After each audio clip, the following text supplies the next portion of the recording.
So welcome again to Ethnography of Iran, Past and Present. My name is Rose Wellman, and I'm a postdoctoral researcher at the Sharmin and Bijan Mossavar-Rahmani Center for Iran and Persian Gulf Studies. This conference's aim is to examine the impact of ethnographic research on our understanding of Iran, the Middle East, and anthropology as a discipline. The conference convenes renowned scholars of Iran who conducted research before the 1979 revolution, together with more junior scholars who have conducted fieldwork in the post-revolutionary Islamic Republic. Our event today is sponsored by the Sharmin and Bijan Mossavar-Rahmani Center for Iran and Persian Gulf Studies, the Princeton Institute for International and Regional Studies, and the Anthropology Department here at Princeton. I am now delighted to introduce our keynote speaker, Professor William O. Beeman, an internationally known expert on the Middle East and the Islamic world, particularly Iran. Professor Beeman hails from the Anthropology Department at the University of Minnesota. He has published several key texts, including Language, Status, and Power in Iran, and The Great Satan versus the Mad Mullahs, How the United States and Iran Demonize Each Other. Please give Professor Beeman a warm round of applause. Thank you, Rose. And so first we start with the ta'aruf, which is of course not ta'aruf, right? Thank you for the really great honor that you've bestowed on me in addressing this august body of superb researchers. Any one of you could be giving this keynote address, I can tell you. All of you have spent many years and fantastic energy in dedicated work on the ethnography of Iran, a nation and people whom we all deeply love. I'm humbled by the task of saying anything that would do this audience justice, and I pray that you'll forgive me for anything I might say that would fail to do honor of all of your work. I want to apologize to everyone in advance, however, because I'm going to be mentioning very few names of living anthropologists in my talk. This is for two reasons. First, I can't mention one group of persons without slighting others whose work is excellent and meritorious. Second, I believe that anthropology, like all science, is a collective enterprise. We all contribute to the common store of advancement in knowledge and depend on each other for information and also for inspiration. But as others have, I'd like to start with my own autobiography. I firmly believe, actually, that every one of us has a set of existential questions that we wish to solve, sometimes without even being aware of them. The set of questions is what sustains us throughout our career, because actually they never have an answer. If we're lucky, we find opportunities to work with these questions, and we may even find some answers. For me, the driving questions had to do with finding ways of understanding how communication structures could alter the course of human life. But finding a way to pursue these questions was not clear. And here I have to give a little bit of credit to my fate. My own career is filled with serendipity. I've come to believe in qismat, that the universe oftentimes presents one with directions, and when one has the sensitivity to follow, it can lead one's life in productive directions, and such is my case. I began my anthropological work in Iran when I was an undergraduate student and had an opportunity to go to the Persian Gulf with an oil drilling company. I was already intrigued by anthropology and linguistics, but to that point I was interested in American Indian culture. With one fell swoop, that serendipitous trip to Iran, arising from a chance encounter with a family friend in Tulsa, Oklahoma, where I grew up, changed my entire life. I so loved my experience in the Persian Gulf with 120-degree weather and nearly 100% humidity that I thought that the universe was telling me something.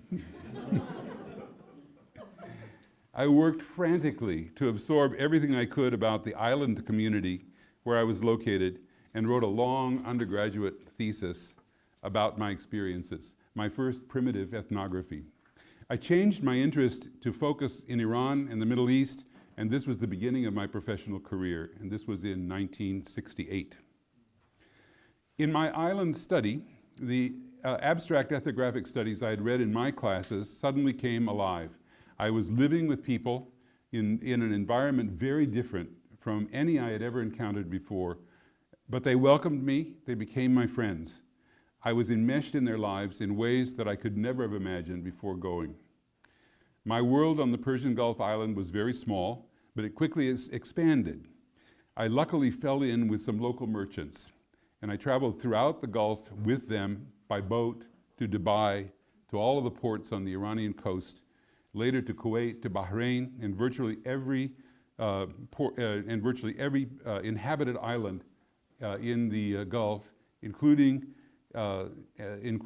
Kish Island before it became an international resort. We spent several nights in the home of the Sheikh of Kish. I still remember that very, very vividly and very fondly. For a young man, of course, this was the greatest possible adventure. I returned to the United States, completed my degree, and was fortunate to get admission to graduate school, where I was supported by an NDEA Title VI fellowship that required me to continue my study of Persian and Arabic, so I was now locked in. I traveled to Iran and Afghanistan in 1969, riding from Herat into the Afghan hills with Michael Berry, your own Princeton professor, who accompanied me on this adventure. We were transformed. I was Bahram Khan, he was Eskandar Khan. And we had an absolutely marvelous adventure, and it was my first introduction to Afghanistan with great success, I thought. And so I later then began my field work on Persian sociolinguistics in 1971 and 1972. At this time, Iran was virtually unknown to Western scholars, except for Brian Spooner, of course. There were very few anthropologists who had ever worked in Iran, and I found myself in a generation of scholars my own age discovering Iran for the first time. Although Iran was, pardon me, in many ways a modern nation, even then, it was still almost untouched from an anthropological perspective. Of course, we cultural anthropologists and linguists were preceded by many groups, by missionaries, travelers, by the post-World War II Point 4 program and the Peace Corps. There were also a few historical Iran specialists whose now classic works, inspired us. Edward Brown had spent his year amongst the Persians. Gertrude Bell came and had a tragic love affair and learned to translate Persian poetry. One nearly accidental ethnographic piece, Grass, by the film director Marion Cooper, who went on to make King Kong, documented the summer migration of the Bakhtiari tribe in a now classic film from 1920. Anne Lambton accomplished astonishing linguistic work with her masterful with her masterful social science monograph, Landlord and Peasant in Persia. Arthur Pope and Phyllis Ackerman documented the Persian arts. Henri Massé published his Croyances et Coutumes Persanes, the great compendium of Persian folklore in the Western language. Historian Peter Avery explored modern Iran, and architecture expert and espionage agent Donald Wilbur wrote about cultural life in Iran, past and present, as well as his Persian gardens and garden pavilions. And the great Richard Fry was the dean, was the dean of Iranian philological studies in the West, and a great friend. Researchers from a wide variety of nations pioneered anthropological, folkloric, and linguistic research. Jan Ripka, Anatol Krymsky, V.S. Rostogureva, Morio Ono, Enrico Cerulli, Jean-Pierre Degas, Pierre Lecoq, just to name a few. But admirable as these great works were, interest in Iran largely focused on the great treasures of Persian archaeology, art, architecture, and literature. Attempts to really understand Iranian culture and society in depth had to wait for a new generation of anthropologists, along with a few sociologists, geographers, and historians. During this period, starting in the 1960s, scholars from the West had so much to discover. It was a virtual feast of opportunity for field work, with the formidable task of simply recording the details of life and culture. Iranian social scientists were also beginning to develop their discipline and discover their own nation. The first Persian language textbook in sociology, Jami Shanasi ya Ilm al-Ijtima, was published in 1944 by the philosopher Dr. Yahya Mahdavi and revised several times. The Institute for Social Studies and Research at the University of Tehran, founded in 1958 by Dr. Ehsan Naraghi, served as a training ground for many young Iranian social scientists. Pioneers such as the great analyst of tribal life and economics, Nader Afshar Nadari, or the folklorist Abul Qasim Anjabi Shirazi, the great literary scholar and folklorist Ghulam Hussein Saadi, who wrote literature under his nom de plume, Gohar Morad, Majid Rezvani's Le Théâtre et la Danse en Iran, and the great Bahram Bezai, who is living, thank goodness, with his Namayish Dar Iran, still untranslated to our great shame. And Reza Arastei's early attempt, Man and Society in Iran, fostered introspection about 25 centuries of Iranian civilization. So Iranian scholars began to conduct their own research on tribal and village life, oftentimes as part of degree programs for Iranian or Western universities. Much social science research was undertaken under the aegis of the Plan Organization. And as we already mentioned, at the University of, at Pahlavi University, now at the University of Shiraz, under the Department of National Development. Iranian social scientists conducted research on urban, rural, and tribal societies with an aim of fostering development and modernization. Social commentator, of course, Jalal al-Ahmad, his Gharb Zadegi became a modern classic as a critique of Iran's cultural contact with Western society, while Simin Daneshvar incorporated many traditional folkloric and cultural themes in her literature. The Shiraz Festival of Arts director, filmmaker Farrokh Ghaffari, was also a researcher into the traditional arts in Iran. Research by Western scholars in Iran was facilitated, as has already been mentioned by a couple of people this morning, by a number of research centers that began to be established in the 1960s and 1970s. The British Institute of Persian Studies was established in 1961. The American Institute of Iranian Studies was founded in 1967 as the effort of a consortium of universities, and it continues today as the only organization in the United States dedicated to the funding of research in Iranian studies. Similar institutes were founded by French and Italians. Both BIPS, BIPS, the British Institute, and the American Institute maintained residences in Tehran, where many young scholars resided when they first arrived in Iran. Although these institutes' missions encompassed all research disciplines, they provided an important launching pad for young researchers beginning their fieldwork in ethnography. The period from 1967 to the time of the Iranian Revolution saw a tremendous increase in anthropological research activity by both non-Iranians and Iranians. Iranian universities began to offer anthropology courses, and some Iranian students began their professional careers in these classes. So I want to turn to the time of the revolution and afterwards. Anthropology is frequently condemned these days for carrying out its work in an atmosphere that's facilitated by colonialism or neo-colonialism. In the 1970s, we were just beginning as a profession to be self-reflexive. Paul Rabinow's reflections on fieldwork in Morocco and Jean Briggs' Never in Anger were somewhat shocking to anthropologists. Clifford Geertz, Rabinow's graduate advisor, told him in no uncertain terms not to publish reflections on fieldwork, saying that he would ruin his career by doing so. But Rabinow and history proved Geertz wrong.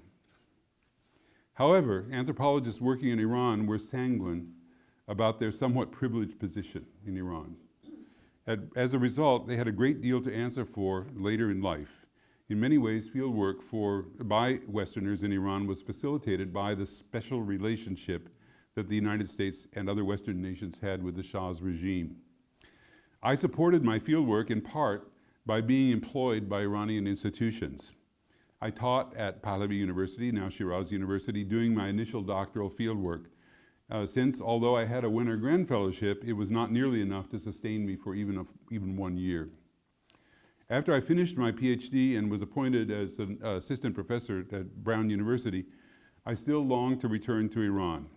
I felt very fortunate to have received a special fellowship provided by Iran for a scholar in honor of the American bicentennial. I don't think that's going to happen again. Hardly realizing what that might imply about my ties to the special political relationship of the day. The fellowship lasted about a semester, but I wanted to stay on and continue my research on traditional performance. I felt I had another stroke of luck, and I was employed by National Iranian Radio Television, where I worked with colleagues, notably the theater director, still my very good friend and researcher, Mohammad Bagher Ghaffari, who's not related to Farrokh Ghaffari. Maybe they're related, but very distantly. Researching Tazieh and the Ruhozi traditional theater traditions and other traditional performance forms. I then was involved with and was employed by the Iranian government to help start a new university, Reza Shah Kabir University, later the University of Mazandaran. And with this, I was joined by Mary Catherine Bateson, Margaret Mead's daughter, who was going to be the chancellor of this organization. And we have always thought that we were going to be in trouble for having done this, but Mary Catherine, Dr. Bateson was just invited back to Iran to celebrate the anniversary of the founding of the university as the apical founder. So I think that maybe some things have been forgiven. So although I and other anthropologists of my generation were acutely aware of the human rights violations of the Pahlavi regime, we rarely, if ever, got involved in the social protests that were to be seen from time to time in public places. We heard stories of family members being arrested, but we had trouble on deciding how we should be affected by this. There's no question that our work was facilitated by the relationship between the United States and Iran and with other Western nations and Iran. But I personally was young, I was absolutely besotted with Iran, and I merely thought myself lucky. I loved every minute I spent with my Iranian friends. I found every aspect of life to be fascinating, and I never thought that my work might at some level be detrimental to my Iranian friends. And truly, I believe that working with Iranian institutions was beneficial to Iran itself, and not entirely self-delusion, I must say. Aside from my delight in living in Iran, I felt that I was doing good ethnographic work. My dissertation dealt with communication dynamics in Iran. Sometimes people characterize it as my study of ta'aruf. The book was later translated into Persian, and I'm told that it has become a textbook in Iran today, to my great surprise. I don't get any money from it, but I'm glad that people are reading it. My research on Iranian traditional theater also yielded a great deal of research material that I continue to work with even today. I also conducted extensive research on rural and tribal life, social organization that helped contextualize my understanding of much of Iranian urban life as well. My joy at this work was so great that I wrote my parents and told them that I intended to give up my job at Brown and to move to Iran permanently. In fact, I sent in my resignation, and shortly afterwards, fate had other things in store. When the revolution of 1978-1979 arrived, I and others were somewhat sanguine at first. We had seen protests before which had always abated, but this time matters were different. We listened to the protests. We saw our friends and colleagues turn from quiescent, passive supporters of the Pahlavi regime to active protesters calling for the downfall of the Shah. During this time, I was traveling throughout the country, and so it was sobering to see the protests grow and spread to small towns and even to villages such as Aliabad. I stayed through the revolution, leaving the country in March of 1979.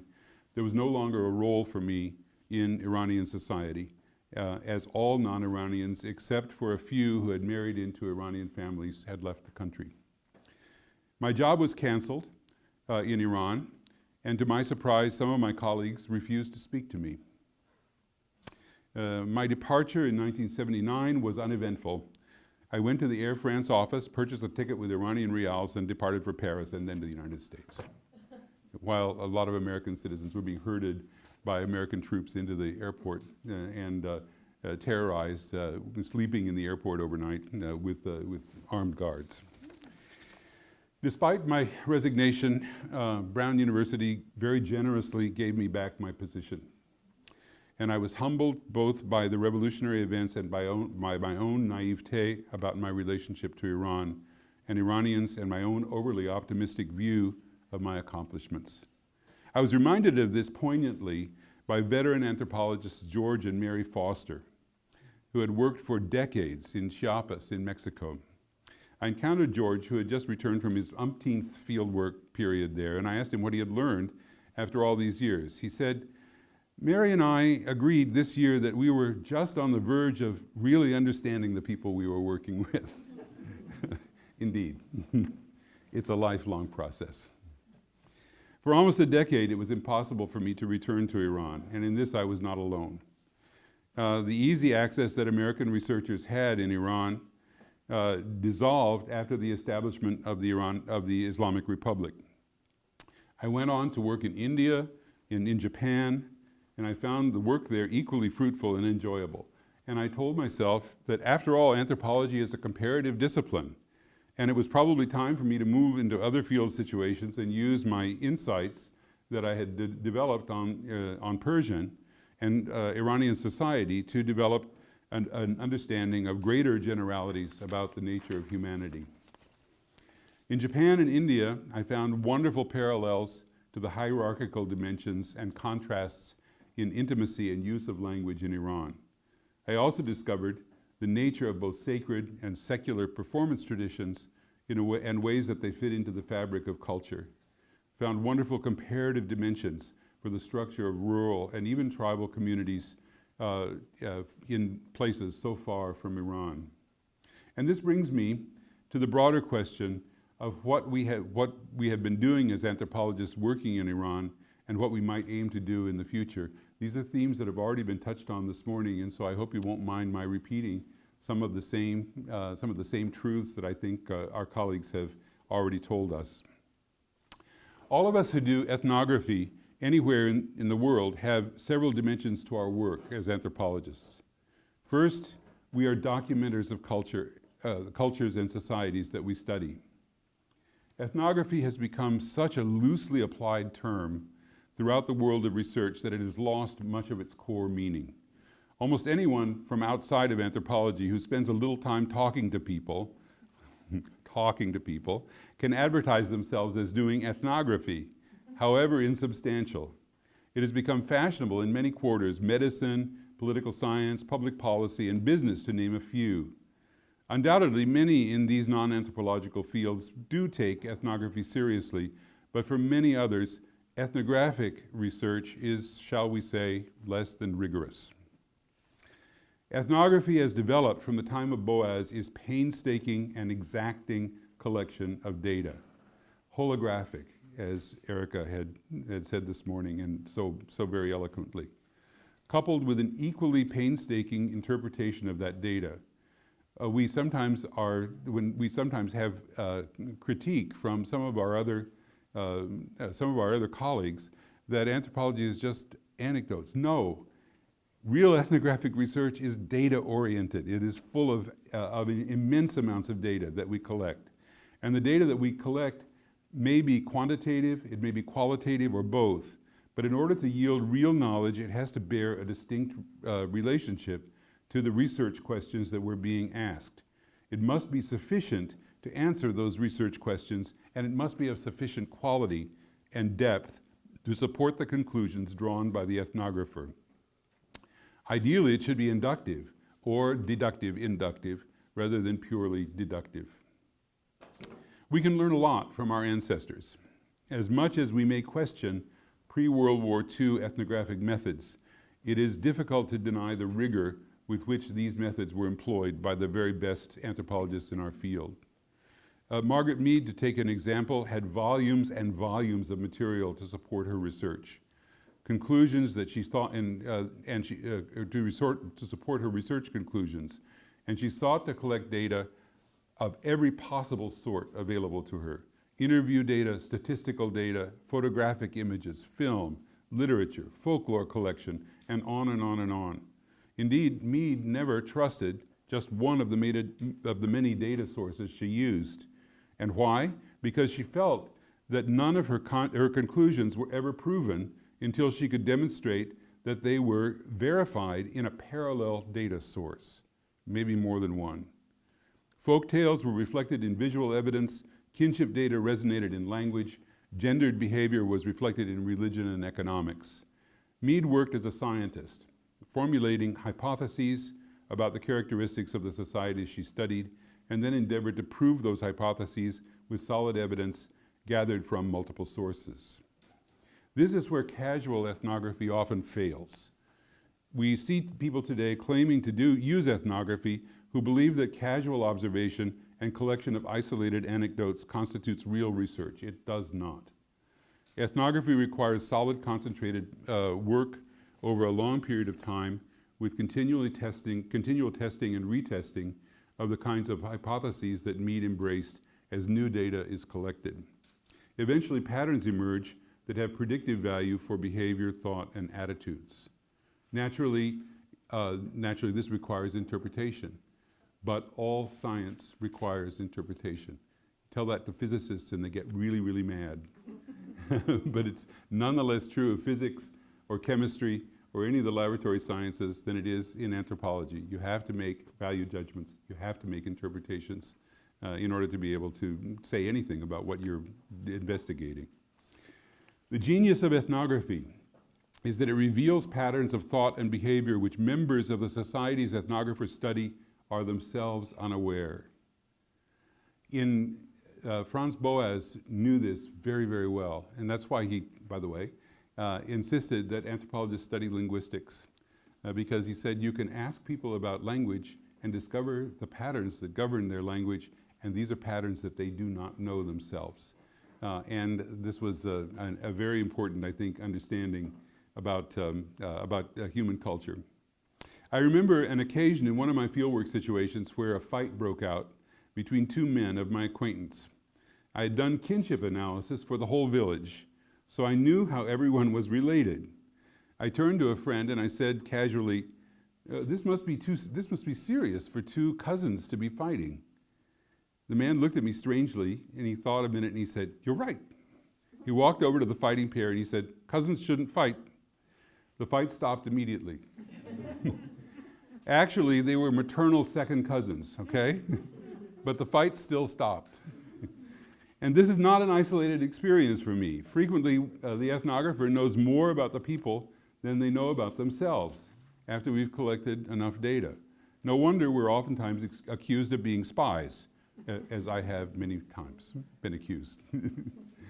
Okay? A seasoned ethnographer eventually does develop such a strong sensitivity to the cultural environment in which he or she works that new information, as it occurs, is able to be immediately incorporated into a seasoned existing framework of knowledge. Because the ground is known as a result of extensive work in a culture, new events can be readily interpreted in the light of past events. The crucial factor is having long enough experience to be able to see the broad, regular patterns that govern life in a particular culture, and the experience to be able to see how those patterns fit with general patterns of human behavior.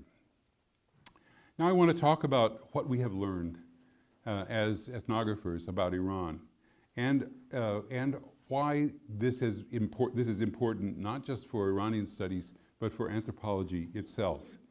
Sometimes we tend to beat up on ourselves a little bit and say that our work has not been significant. I beg to differ. I think our work has been very significant and will continue to be in the future. So, and it's here in my narrative that I begin to slight my excellent colleagues, many of whom are in this room, whom I've learned so much from by not mentioning their work specifically, but I think you'll recognize who I'm talking about in your own work and in those of others.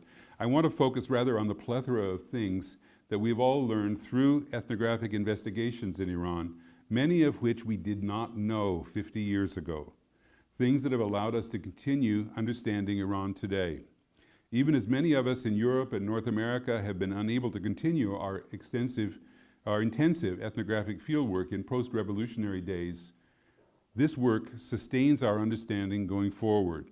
And as I look back to the immediate post-World War II era, it is easy to see how our knowledge has deepened since then. One of the first and most extensive bodies of knowledge that has emerged over the years that Brian Spooner talked about this morning is the understanding of tribal culture and social organization.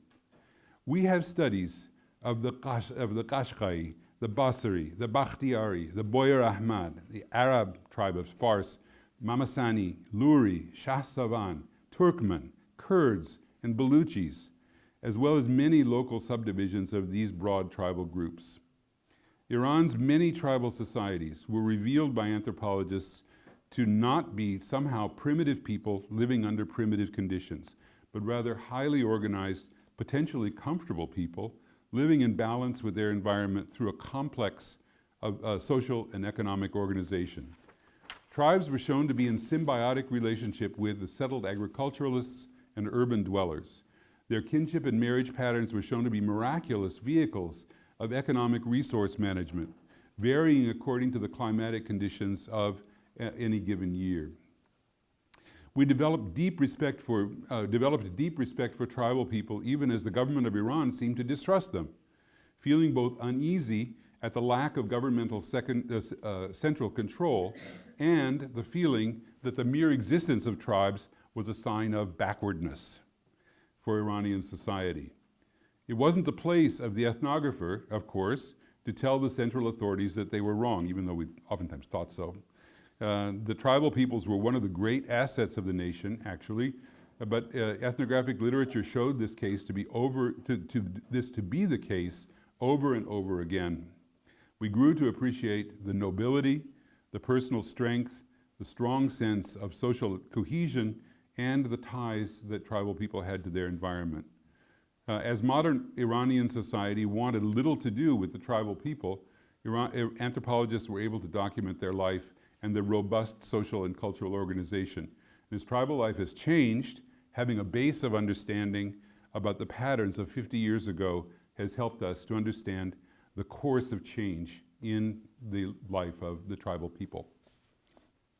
Having studied Iranian tribes, ethnographic research has allowed Iranian specialists to formulate comparative studies with the tribal peoples of other parts of the world. The Arab world, East and West Africa, the Asian steppes, and in fact, even the New World. The economic details may be different in each place, but social organization is comparable throughout the world. Going on, understanding the basic patterns of rural life and agriculture in Iran is another area of tremendous ethnographic progress and understanding. We came to understand the basic patterns of the traditional division of land resources into land, human labor, animal labor, seed, and water, and how these factors shaped human life. We talk about this as the Bonnet system. The division of these economic resources between landlord and sharecroppers was one fundamental principle. Of all these factors, the division and allocation of water was one of the major sources of social organization. But just as with tribal society, patterns of kinship allowed for the strategic allocation of economic resources, affecting access and reallocation of all of those factors. Ethnographers have shown that rural agriculturalists, like all rural people in Iran, have had a challenging life in managing their economic and political affairs. But we now know that life in settled agricultural communities is rich, complex, and integrated with other sectors of society. In particular, the integration of rural settled communities with tribal groups and with urban centers reveals a highly networked culture which has grown even richer and more substantial with the advance of technology. And Brian mentioned Paul English's early work pointing this out, which I think is still very important for us. Urban life. As a result of decades of research, we now see urban life in Iran as extraordinarily complex and growing more so. The life of urban dwellers is inextricably tied to rural areas still, though those ties are changing rapidly. In the past, the dynamic of landlord and peasant was basic to the social organization of cities and villages. However, After the land reform of the 1970s, that urban-rural tie shifted. It was no longer the landlord who anchored the relationship, but rather former rural residents themselves moving to cities but maintaining rural ties. Urban life has taken on a new character of its own as industrialization has taken hold throughout the country. Education has grown and modernization has progressed. Centers of learning and training and employment are now ubiquitous throughout the nation. The largest cities, Tehran, Mashhad, Tabriz, Isfahan, and Shiraz, are still growing, but smaller cities and towns have modernized and increased their urban amenities. Reliable water, electricity, fuel, shopping are found virtually everywhere, and 50 years ago that was not really the case. But the presence of universities and other higher learning institutions have had an enormous effect in convincing young people to pursue their education locally. These changes are increasingly being documented through solid ethnography. Now, along with urban life come complexities of a less salutary sort. Social problems such as alcoholism and drug addiction, control of crime, black market operations, smuggling, and corruption are all endemic to complex urban settings. These have always been present in Iran to one degree or another, but they've been modernized in many ways while still maintaining their place within the traditional societal structure. And now, new legal structures and political realities since the revolution have also presented the need for social adjustment on the part of Iranian citizens in both the pre- and post-revolutionary generations.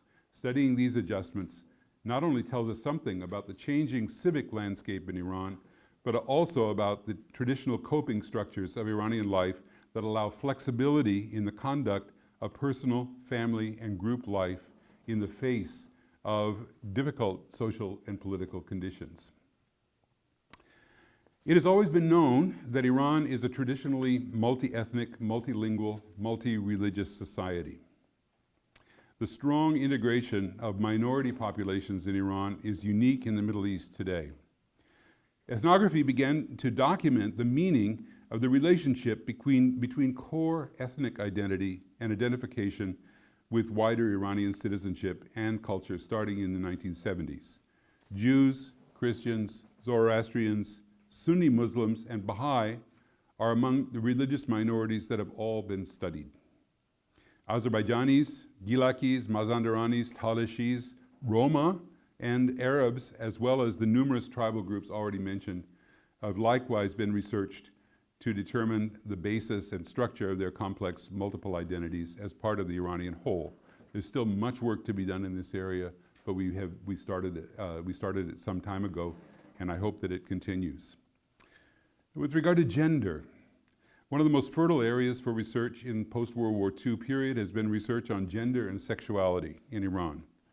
Many researchers have explored the social and economic roles of both women and men. The rise in female participation in society has been remarkable since the revolution of 1978-79. With greater literacy and greater opportunities in public life, research on women and their unique and expanding cultural roles has been considerable. Similarly, advances in our understanding of sex and gender roles in Iran has been the subject of much ethnographic work. It's not surprising that Iranian gender construction is unique, as gender construction in all societies is unique. It's a truism. But the complex contrast between gender roles in pre- and post-revolutionary society has created a fascinating social landscape that many ethnographers have been able to document with great skill. The perpetual parochial concern with the nature of the hijab somewhat masks the richness of this research. We are also beginning to see studies of non-traditional gender roles, as Afsaneh pointed out early this afternoon, and identities emerging in the ethnographic literature to add to the richness we see in the complexity of Iranian society. With regard to religion, the Iranian Revolution in 1978-79 resulted in increased social attention to religion and religious institutions. But ethnographers had already been active in documenting the richness of Iranian religious life. Studies of religious attitudes in rural and urban areas revealed decisively that Iran was no monolithic society regarding religion. The wealth and variety of religious expression throughout Iranian society continues to fascinate ethnographic observers. Standard ideology or standard theology in religious schools and among male and female religious students revealed the details of training and practice in Shia observance. The many studies of expressive forms of religion, such as Taziyeh, Mauludi, Rozekhani, and many others. We have Hosseiniers, but we also have Fatimiyes. So it's really a wonderful landscape of popular expression of religions. Muharram processions and ceremonies, shrine pilgrimage and visitation, and Sufi ceremonies have all been under continuous study to solve the very potent question of the relationship between spirituality, orthodoxy, and orthopraxy in Iranian life, all of whom are separable and form a complex kind of formula. Identity. Just as the question of the construction of identity has seen an extensive rise in anthropological literature outside of Iran, it's not surprising to have seen ethnographers of Iran turn to the fascinating problem of how individuals see themselves and manifest their identities through expressive culture, poetry, music, writing, dress, narrative, and the aforementioned social media. Youth and women whose identities are being shaped and reshaped under changing social conditions today have garnered special attention in this area of research, and their work is comparable to the identity research that's being done in many other parts of the world. Technological advances in Iranian society have constituted one of the hallmarks of post-revolutionary the Iranian generation. Iran has more internet connections in absolute terms than any other country in the Middle East. In per capita terms, it is the second largest number of internet connections of any Middle Eastern nations except Israel, which is small. Persian is one of the most widely used languages on the internet. It's thus no wonder that studies of Iranian cyberculture have been widely pursued. The use of blogs, text messaging as a form of self-expression, electronic communication as a social or political communication medium, and technology use as a hallmark of Iranian life have been growing for over a decade, actually 2 decades. The fascination of these studies provide a showing of the integration of these technological advances with traditional life. And this marks the ethnographic description of the Iranian technological world as a unique and growing research enterprise. Now, I'd like to turn to the significance of Iranian ethnography, which I mentioned to you before. I've described this kind of laundry list of the advances in knowledge that has been provided by ethnographic work in Iran to make a specific point. Without this path-breaking work in all of these areas, ethnographic researchers would not have been in the position to document some of the most important dynamic developments in Iranian life today. First and foremost is the revolution of 1978-1979. Just as I and others were caught by surprise at the demise of the Pahlavi regime, so we spent some years afterwards trying to account for its dynamics, because we obviously missed something. However, because of our solid ethnographic research that had already been laid down by ourselves and our colleagues, we did have some excellent tools to help us. We knew by the time of the revolution quite a bit about Iranian religious life, its structure, and its symbolism. The centrality of the early figures of Shia Islam were paramount in constructing the so-called Karbala paradigm of the martyrdom of Imam Hussein that framed the symbolic structure of the revolution.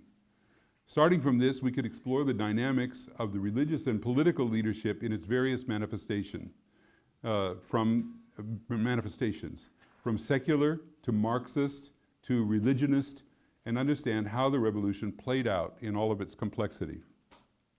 Aside from overt Shia symbolism, we also knew a great deal about Iranian spirituality and feelings of inner tension that many felt under the pre-revolutionary regime and social conditions.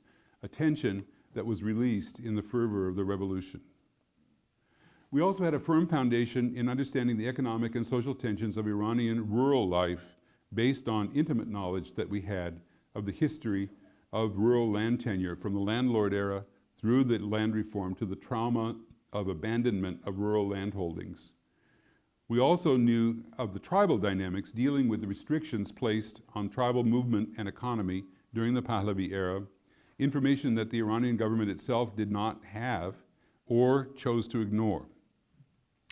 We also had documented the move from rural agricultural work to urban factory work and the pressures that were put on the urban landscape in the form of restricted urban settlement and rising real estate pressures. Added to this, we were aware of the rising expectations of the Iranian middle class and the economic and social pressures that they were under. These areas of information were merely building blocks in constructing cohesive theories of the genesis of the revolution, but they were all important. And though many inside and outside Iran also shared these insights and wrote about them, the fine-grained details were documented through ethnography. Ethnographic research had laid down a baseline for Iranian societal and cultural institutions that has allowed researchers to gauge change over time. Changes in political culture, gender roles, identity expression, urban advances, intergenerational dynamics, rural and tribal social life, and even expressive cultures such as music, performance, poetry, and literature showed the transition in Iranian cultural life from pre-revolution to revolution to post-revolution. Now we're in the post-revolutionary period because we have a rising generation that has no knowledge of the revolution at all, even though they retain many cultural, let's say, artifacts from earlier ages. But as the French say, plus que ça change, plus que c'est la même chose. The more things change, the more they remain the same. Iran changes, but it also remains the same. Understanding these changes is also helping us to understand what remains constant in the purview of the ethnographer. A great deal of new research has focused on the Iranian diaspora throughout the planet. Though it is relatively new, previous economic knowledge about the status quo ante has aided in establishing the core elements that have persisted in the lives of Iranians now living outside of Iran. Though these travelers have lived outside of Iran for many years, they retain their essential Iranianness in ways that are not so often seen in other diasporic cultures. Our knowledge of Iranian cultural dynamics has also helped in educating the general non-Iranian public about Iranian life, culture, and social attitudes as international tensions surrounding Iranian activities have increased. Some of this information is decidedly low level. Iranian women can drive, for example. I can't tell you how many times I've had to say that. but other matters have been more difficult, such as explaining Iranian religiosity or Iranian leadership roles or phrases like Marg bar Amrika and what it could possibly mean in a cultural context, rather than being taken in translation in the United States. Nevertheless, our expertise has been effective in blunting many of the more ignorant communications issued by politicians and ideological detractors. Would there were more of us. Finally, we now have a strong body of ethnographic research on Iran, and it is now possible for researchers to show the relevance of this specific research to broad anthropological problems that draw on research from other world areas. And indeed, Iranian ethnographers are making their mark on theory and method outside of the Iranian and Middle Eastern spheres. Gender construction, social change, identity construction, intergenerational dynamics, religious expression, environmental studies, economic development, and many other fields have already benefited greatly from Iranian ethnographic research, and we hope there'll be more. In the early 1970s, some of us early researchers were concerned that Iranian ethnographic research was so specific that it was slow in contributing to overall anthropological knowledge, as has been mentioned by several of you already today. Now I can say with confidence that, at least in my opinion, that fear has been allayed. As a body, we are now making our mark and contributing to the highest goals of our profession, to create new knowledge about our particular society of focus, Iran, and at the same time to add to our store of knowledge about humanity and its characteristics. Now, as a final note, for those of us who worked for years in Iran, we are called upon to comment on contemporary Iranian issues. We are frequently confronted with leading questions born of prejudicial attitudes. When we answer with factual information, we may be accused of supporting the mullahs or supporting terrorism. Just as before the revolution, we were often accused of supporting the Shah. Answering these questioners who have biased attitudes based on misinformation is very difficult. But I believe we must engage with them just as we engage with the broad general public. We must be honest, we must hold to facts, and we have a great deal of facts to provide. The most common problem that all anthropologists face in dealing with the public, and this is not just in Iran, it's everywhere, is that people frequently confuse explanation with advocacy. We should always be ready to explain and to be clear about the limits of our advocacy, which is a separate kind of statement. And I believe that it is our professional and ethical duty to do this, and our privilege as ethnographers to use our knowledge to promote understanding and to combat prejudice. We should never, never refrain from this duty. Thank you very much.